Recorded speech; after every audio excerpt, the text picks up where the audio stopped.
Assalamu Walaikum. Hello friends, how are you?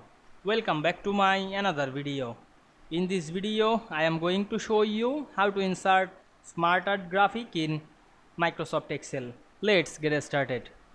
At first, you have to open your Excel workbook. Then go to the Insert menu.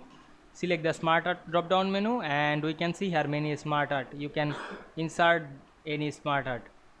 Now I am select this and click OK.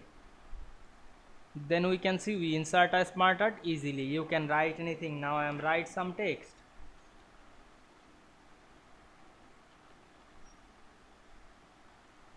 You can change the color or apply more than style. Go to the smart art design menu, select the change color option and change the color. You can change the style. Now we can see we insert a smart art in Excel very easily. I hope you enjoyed my video. Please like, comment, share and subscribe my channel. Thanks for watching.